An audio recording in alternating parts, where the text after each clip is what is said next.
Christ Autrement Radio. En ce moment, nous sommes dans l'émission Encouragement et nous sommes avec le pasteur Rémi Francis. Oui, comment ça va, Pétula? Ça va, grâce à Dieu. Mais c'est une grâce, c'est un privilège d'être là en ce moment. Amen. Nous sommes aussi avec Aurélie. Ça va, Aurélie? Très bien, grâce à Dieu. Très contente d'être là. D'accord. Alors, aujourd'hui, le thème de l'émission, c'est l'unité. L'unité, c'est important parce qu'il y a donc quelque chose dont le diable, il a peur de l'unité. Il sait que si les chrétiens s'unissent, ça va faire très très mal.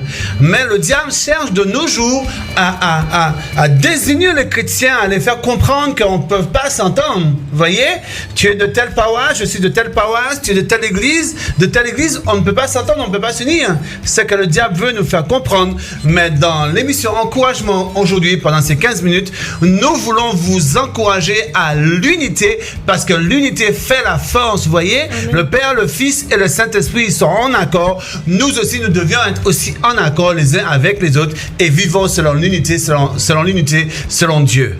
Amen. Alors le premier verset nous dit, dans Psaume 133, verset 1, « Chant des pèlerinages appartenant au recueil de David, ah, qu'il est bon, qu'il est agréable pour des frères d'être ensemble. » Ah, qu'il est bon, qu'il est agréable pour des frères d'être ensemble, Pétula. Amen. Si toi et moi, et aussi tous les trois ici, nous sommes unis, qu'est-ce que le diable fait? Il ne peut pas nous désunir parce qu'il y a quelque chose de fort, de puissant. Nous sommes unis selon Dieu, unis par sa force, unis selon sa fidélité et nous marchons selon sa parole et nous avons décidé de s'unir comme un seul homme pour aller de l'avant pour la gloire de Dieu. Pourtant, on est trois.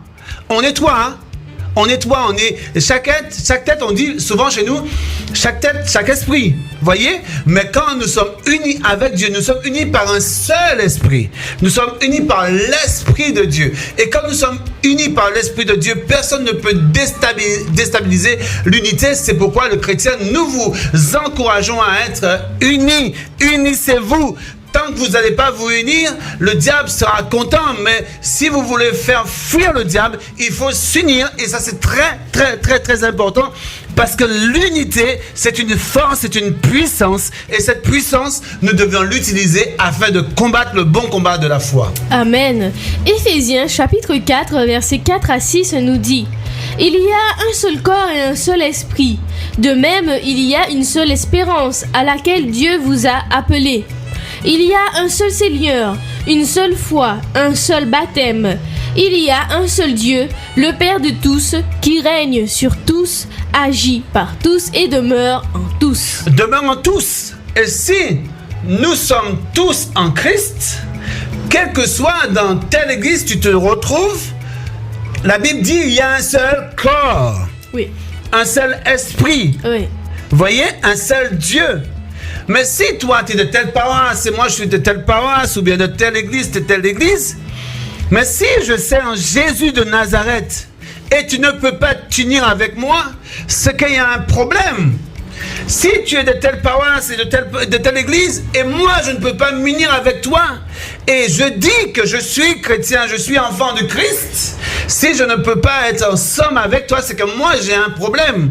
Parce que le corps du Christ n'est pas divisé. C'est l'homme qui est divisé. Il faut le dire, c'est l'homme qui est divisé. C'est certains pasteurs qui veulent pas être bien avec tel pasteur. Ils ont certaines, et ils courent après la gloire. Je veux être plus grand que ce pasteur, je veux être plus grand que ce prophète, je veux avoir la meilleure église. Vous voyez? Mais ils ne cherchent pas l'unité, le corps du Christ. Ces gens-là cherchent leur propre intérêt. Mais quand on cherche l'intérêt de Christ, on veut être unis avec l'église qui est à côté, qui sert Christ comme nous-mêmes. Vous voyez? Parce que Christ, si je suis pour Jésus, et toi tu es pour Jésus, et tu te retrouves à Basse-Terre, et moi je me retrouve à Londres, alors on sert le même maître, on peut travailler ensemble, vous voyez? Amen, amen. Et ça c'est une grâce. Et le diable, qu'est-ce qu'il a peur? Il a peur de l'amour et il a peur de l'unité. C'est pourquoi le diable veut s'aimer la zizanie dans l'église. C'est pourquoi il veut s'aimer ce manque d'amour dans l'église, afin que nous ne puissions pas nous unir. Alors c'est pourquoi je veux nous encourager ce soir. Unissons-nous pour la gloire et la puissance de Dieu, et vous allez voir comment Satan prendra la fuite au nom de Jésus-Christ, et ça c'est une certitude. Amen. Alors, pasteur, j'ai une question à te poser, puisque c'est un sujet assez controversé dans les églises, et je pense que les auditeurs qui nous écoutent maintenant, qui écouteront après, et ceux qui nous regardent aussi, et ceux qui regardent, se poseront certainement ces questions, puisque sur ce sujet, dans quel cadre ou dans quelles conditions les chrétiens, certains quittent leur assemblée, cherchent ailleurs, vont ailleurs ou vont d'assemblée en assemblée. Comment est-ce que c'est encadré? Comment est-ce que ça se passe? Comment ça se passe? Je dirais qu'il y a déjà un problème concernant la personne. Si tu te retrouves dans une assemblée, tu n'es pas bien dans l'assemblée. Tu veux qu'il se retrouve certaines choses pour te faire plaisir. Mais toi, qu'est-ce que tu dois faire? Tu dois offrir cette chose-là. Si tu trouves que la parole n'est pas assez prêchée dans toute sa vérité, mais toi, commence à parler selon la vérité. Commence à partager la vérité. Faut pas chercher à fuir et à partir à tout va. Parfois, il y a des circonstances, tu es obligé de te séparer. Si tu es dans une église, c'est anti-biblique, qui ne glorifie pas Dieu, tu es obligé de prendre la fuite. Tu vois, ça c'est important. Mais si tu es dans une église qui parle de Jésus, qui prêche Jésus, le corps de Christ n'a jamais eu de problème. Et n'aura jamais de problème. C'est les gens qui ont des problèmes. C'est les gens qui ont des problèmes. C'est les gens qui cherchent midi à 14h. Ils cherchent toutes sortes de choses pour essayer de faire l'église à leur façon. Mais l'église doit être faite à la façon de Dieu. Mais pour trouver une solution à ces problèmes, il faut d'abord aller dans la parole et rester dans la parole et marchons dans l'unité. Alors tout ira bien. Les problèmes qu'il y a, ça derrière nous, parce que nous serons basés sur la parole. Mais comme il y a des histoires d'ego, d'hommes ou encore de femmes, d'argent ou bien qu'ils ne s'entendent pas, ils préfèrent se séparer au lieu d'être unis, au lieu de tuer le mal qui est parmi eux, par la parole, pas par des agressions, mais par la parole, et se comprendre et s'unir pour aller de l'avant. Les gens préfèrent s'enfuir. Amen. Amen. Alors, Galates chapitre 3, merci pour cette précision. Galates chapitre 3, verset 28. Il n'importe donc plus que l'on soit juif ou non juif, esclave ou libre, homme ou femme. En effet, vous êtes tous un dans la communion avec Jésus-Christ. Amen, c'est clair, nous sommes tous un en communion avec Jésus-Christ. Quand nous disons que nous sommes tous un, ni juif, ni grec, vous voyez, chrétien, évangélique, ou encore chrétien, pentecôtiste, ou encore chrétien, mais si nous disons nous sommes tous un avec Jésus de Nazareth, ce que celui qui se trouve à droite, c'est mon frère. Celui qui se trouve à gauche, c'est mon frère. Celui qui se trouve devant moi, c'est mon frère. Dès que lui, il sait en Jésus de Nazareth et marche dans la foi, c'est mon frère. Alors je dois être uni avec lui. Même si qu'il a une connaissance plus haute que moi dans la foi, je dois être uni avec lui. Même s'il est plus faible que moi, je dois être uni avec lui. Même si qu'il est entre les deux, je dois être uni avec lui. Parce que, pourquoi? Parce que nous avons ce même esprit. Nous avons le même corps. Nous avons cette même pensée. C'est Jésus-Christ de Nazareth. Et tant que nous n'allons pas prendre la parole de Dieu comme Dieu nous demande de le prendre, il y aura toujours des divisions. Amen. Nous devons nous baser sur la parole afin que nous puissions aller de l'avant pour être unis selon la parole, selon la puissance de Dieu, selon sa force, parce que c'est seule la parole de Dieu qui peut nous amener à aller dans l'unité. Mais il faut mettre la parole en pratique et ne pas regarder des autres pasteurs comme si ce sont des moins que rien. Mais dès qu'ils font la volonté de Dieu, je me répète, dès qu'ils font la volonté de Dieu, dès que ce n'est pas des charlatans qui viennent des semblants de pasteurs, c'est pourquoi il faut discerner les esprits. Vous voyez? Même la Bible nous dit, soyez même en paix avec nos ennemis. Si la Bible nous dit d'être en paix avec nos ennemis, avec même ceux qui se disent soi-disant pasteurs, nous devons être en paix aussi avec eux. Mais il faut discerner les esprits pour voir avec qui et qui que tu travailles. Et ça, c'est très important. Amen.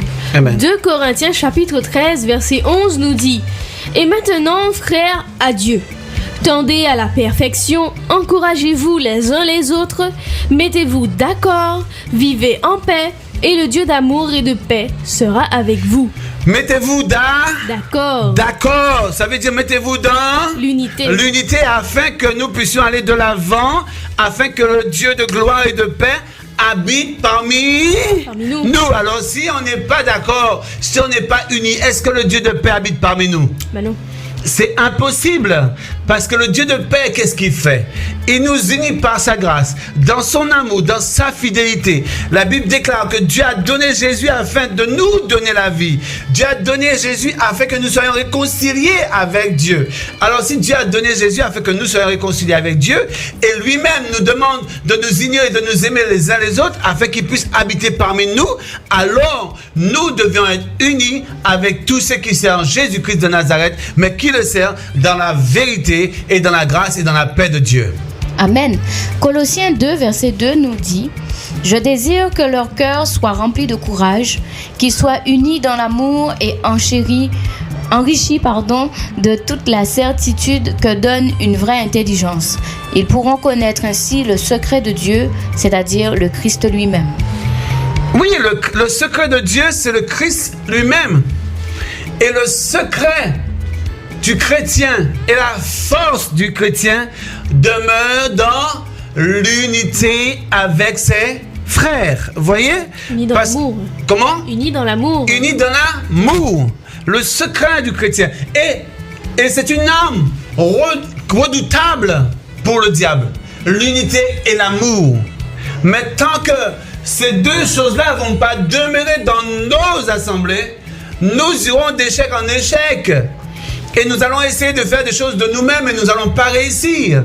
Mais s'il y a l'amour et s'il y a l'unité, et si des hommes et des femmes marchent selon la parole de Dieu, selon la puissance de Dieu, selon la fidélité de Dieu, on va voir comment l'Église ira de gloire en gloire, de victoire en victoire. Il y aura des combats, oui. Il y aura des choses qui vont venir essayer de nous déstabiliser, afin que nous ne puissions pas vivre dans l'unité et dans l'amour. Mais si nous savons sur qui nous sommes basés, sur qui nous sommes ancrés, si nous savons sur qui fait notre force, sur qui est notre sauveur et qui est notre souverain sacrificateur, si on est sûr de celui-là, si on est sûr de Jésus-Christ de Nazareth, alors personne ne pourra venir déstabiliser notre Église. Amen. Amen. Oui. On dit un dernier verset? D'accord. 1 Corinthiens chapitre 12 verset 13 nous dit « Et nous tous, juifs ou non-juifs, esclaves ou hommes libres, nous avons été baptisés pour former un seul corps, par le même Esprit Saint, et nous avons tous eu à boire de ce seul Esprit. » Amen. Il ne parle pas de plusieurs esprits, il parle d'un... De l'Esprit Saint. Et nous avons été baptisés d'un seul esprit. De seul baptême aussi, afin que nous soyons dans la plénitude de Dieu, afin que nous puissions former un. Et c'est pourquoi, pour terminer, je voudrais simplement dire une chose. S'il y a la division dans nos églises, honte de nous, parce que nous avons été baptisés par un seul baptême, par un seul Saint-Esprit, par un seul Dieu, par un seul Seigneur, par un seul Sauveur, Jésus de Nazareth.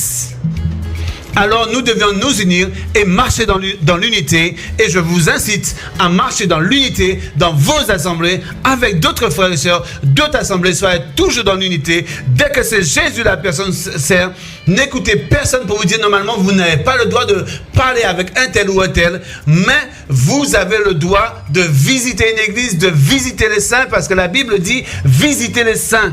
Et quand vous visitez les saints, c'est une façon de dire que vous êtes unis avec eux aussi. Amen. Amen. Et le discernement et marcher dans l'unité, parce que c'est l'unité qui fait la force. Et l'unité, c'est un arbre redoutable contre l'ennemi. C'est vrai. Amen. Amen. Amen. C'est redoutable.